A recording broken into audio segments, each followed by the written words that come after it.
Assalamualaikum warahmatullahi wabarakatuh. Waalaikumsalam warahmatullahi wabarakatuh. Apa kabar anak-anak? Alhamdulillah, Allahu Akbar, luar biasa. Alhamdulillah baik ya. Oke, sebelum kita memulai pembelajaran hari ini, alangkah baiknya kita berdoa dulu ya. Ketua kelas bisa dipimpin berdoa. Ya Bu, tempat duduk siap. Berdoa, mulai. Selesai. Bu absen dulu ya. Baik Bu. Ardian Kamaludin hadir? Oh ya hadir. Balkis hadir. Citra Kirana, oh ya di belakang hadir. Dea Amanda hadir. Ulfa Ratnasari Ya Bu. hadir. Giska nggak ada, sakit. Oke, sakit. Semuanya hadir kecuali Giska ya berarti. Ya Bu. Nah, sekarang karena buku paket cetaknya nggak cukup, jadi ibu bakal bagiin buku paket digital ke grup kelas ya. Kalian bisa buka di grup. Ya Bu. Buku paket digitalnya buka halaman 4. Udah Bu. Materi kita hari ini tentang Al-Quran dan Hadis Pedoman Hidupku. Ada yang tahu apa itu Al-Quran? Belum tahu ya? Belum. Oke, jadi ibu jelasin materinya sedikit dulu. Kata Al-Quran berasal dari kata kerja qoro'a yang berarti membaca, dan kata dasarnya adalah Quran yang berarti bacaan. Secara istilah, para ulama memberikan pengertian bahwa Al-Quran adalah kalamullah yang menjadi mukjizat yang diturunkan ke dalam hati Nabi Muhammad SAW. Diriwayatkan kepada kita semua secara mutawatir dan membacanya dinilai sebagai ibadah. Nama-nama Al-Quran. Jadi Al-Quran itu nggak cuma Al-Quran aja ya namanya. Allah Subhanahu wa Ta'ala menyebutkan Al-Quran dengan berbagai sebutan. Di dalam Al-Quran banyak kita temukan sebutan itu. Di antaranya adalah Alkitab atau Kitab Allah.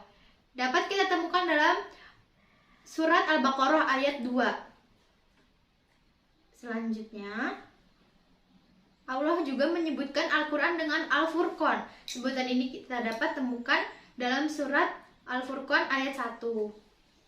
Yang artinya, Maha Suci Allah yang telah menurunkan Al-Furqan, yaitu Al-Quran, kepada hambanya, agar dia menjadi pemberi peringatan kepada seluruh alam. Fungsi Al-Quran. Fungsi Al-Quran dalam Islam. Fungsi Al-Quran dalam Islam adalah sebagai petunjuk.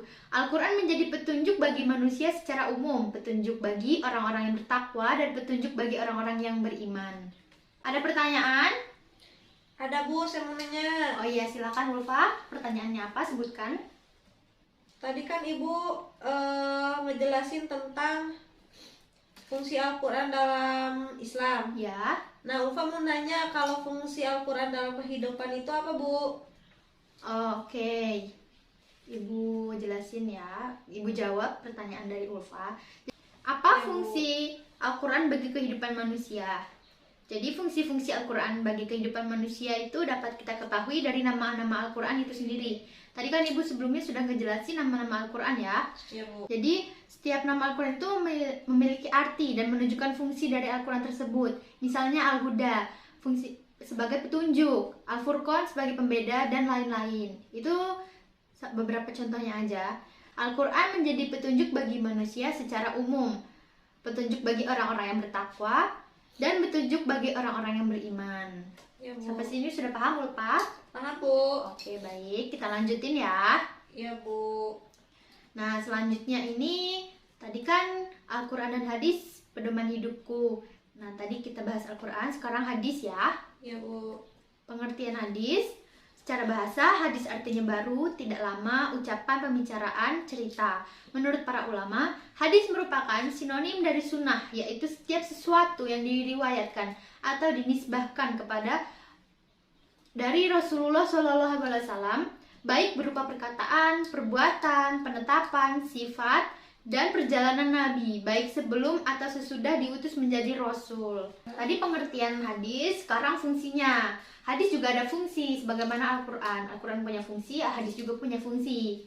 Ya, Bu. Jadi fungsi hadis terhadap Al-Quran: 1. Menguatkan atau mengkukuhkan dan menegaskan hukum yang terdapat dalam Al-Quran.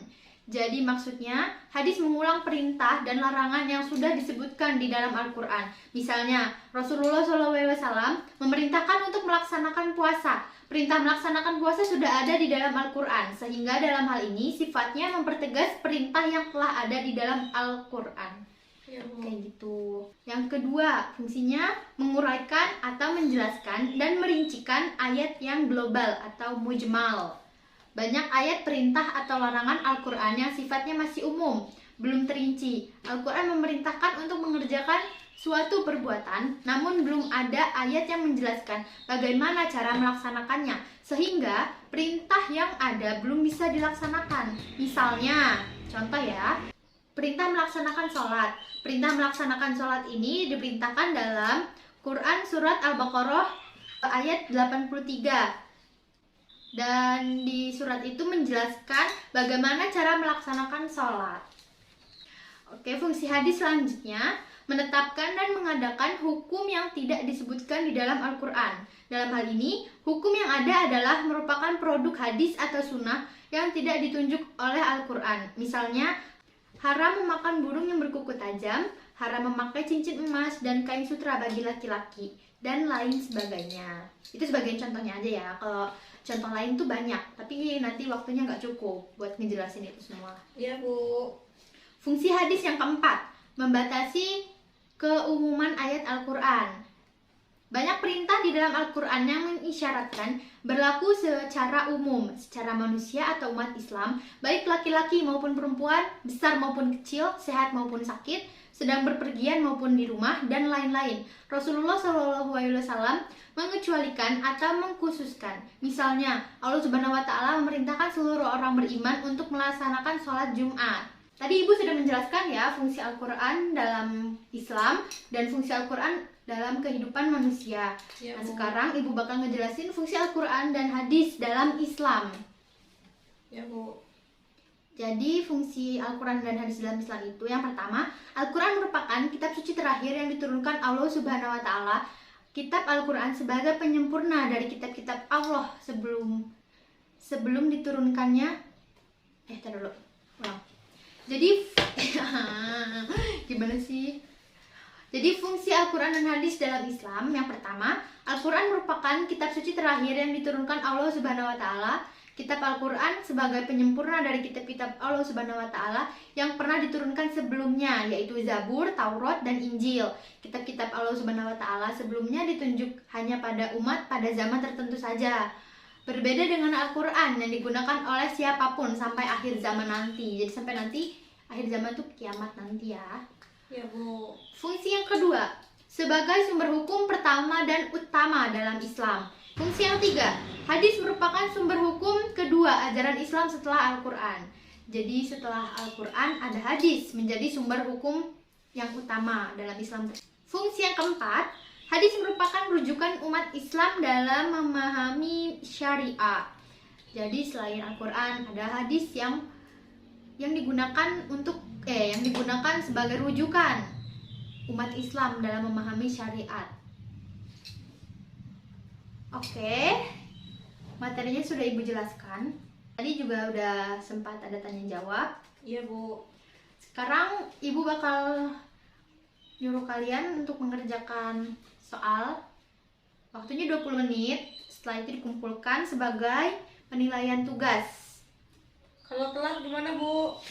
Ya, pokoknya harus 20 selesai ya. menit Bagi dulu ya kemudian. soalnya. Siap, Bu. Kerjain. Au. Oke, waktunya sudah 20 menit. Silakan dikumpulkan ya lembar jawabannya. Ya, Bu. Nih, Bu, udah selesai. Nah, karena waktunya dikit lagi, sebelum ditutup, Ibu mau menyimpulkan materi pembelajaran hari ini. Yang pertama, kesimpulannya, Al-Quran adalah kalamullah yang menjadi mukjizat yang diturunkan ke dalam Nabi Muhammad SAW. Diriwayatkan kepada kita secara mutawatir dan membacanya dinilai sebagai ibadah. Yang kedua, hadis atau sunnah adalah setiap sesuatu yang diriwayatkan dari Rasulullah SAW dari perkataan, perbuatan, dan penetapan, sifat atau perjalanan Nabi Muhammad. Yang hadis atau sunnah adalah setiap sesuatu yang diriwayatkan dari Rasulullah SAW dari perkataan, perbuatan, dan penetapan, sifat atau perjalanan Nabi, baik sebelum atau sesudah diutus menjadi Rasul. Fungsi Al-Quran bagi manusia sesuai arti dalam nama-nama Al-Quran itu sendiri. Al-Quran berisi tentang hukuman dan juga tuntutan manusia dalam menjalani kehidupan di dunia. Selanjutnya, fungsi hadis terhadap Al-Quran menguatkan dan menegaskan hukum yang terdapat dalam Al-Quran, menguraikan atau menjelaskan dan merinci ayat yang masih global, menetapkan dan mengadakan hukuman yang tidak disebutkan dalam Al-Quran, dan membatasi keumuman ayat Al-Quran. Yang terakhir, Al-Quran adalah sumber hukum pertama, kemudian hadis. Oke, untuk materi selanjutnya, materi minggu depan maksudnya, dari tentang menikmati kekuasaan dan rahmat Allah Subhanahu wa taala. Jadi, sebelum minggu depan, Ibu harap kalian belajar di rumah ya, biar besok waktu pembelajaran udah tahu materinya. Siap, Bu. Karena waktunya sudah habis, Ibu tutup pelajaran. Karena waktunya sudah habis, Ibu tutup pembelajaran hari ini. Semoga kalian tetap semangat dan sehat selalu, jangan lupa belajar. Ibu tutup dengan wabillahi taufiq wal hidayah. Wassalamualaikum warahmatullahi wabarakatuh. Waalaikumsalam warahmatullahi wabarakatuh. Oke. Guru dasar.